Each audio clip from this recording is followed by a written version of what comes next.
हम गुंजन चौधरी मैथिली गुंजन चैनल पर समस्त मिथिलावासी के प्रणाम करै छी। आई हम एकटा कोबर गीत लऽ कऽ उपस्थित छी।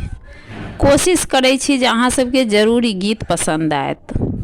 तीन भुवन घूमि अयला से रामचंद्र दुल्हा भए गेल कोबर घर में ठाढ़ हे। कहाँ गेली किए भेली सोहबे से सीता सोहबे करू गए कोबर घर बिछाना है। करू गए कोबर घर बिछाना है। एक हम छियै प्रभु राजा जी के बेटिया दोसर पंडित के बहिना है।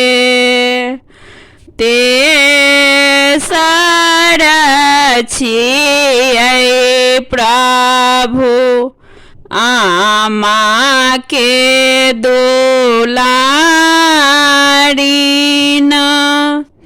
हमारा सनाई होत बिछाना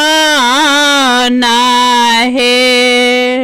हमारा सनाई होत बिछाना है। एतब बचन जब सुनलानी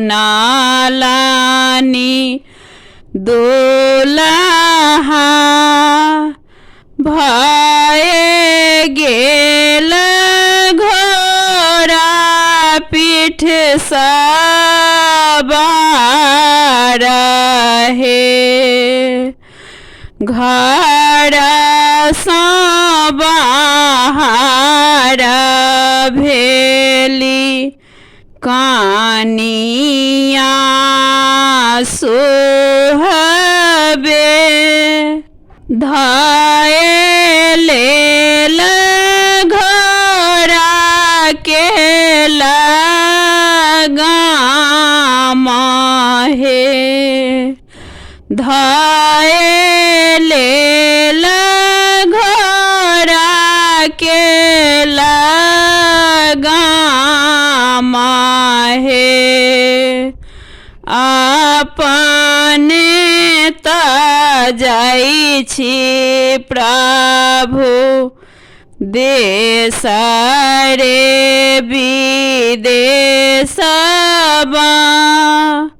हमारा के कौन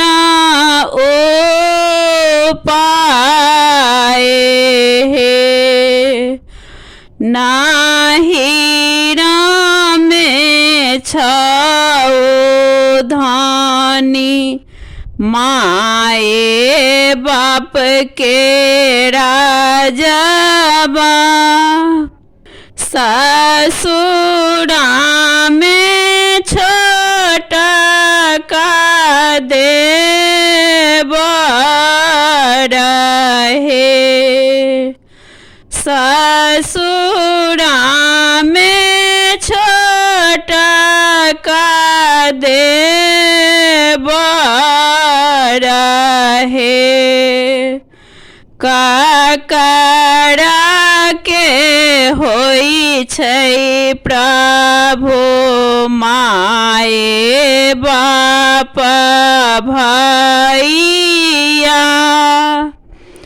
ककरा के छोटा का दिया रहे, ककरा के छोटा का दिया रहे।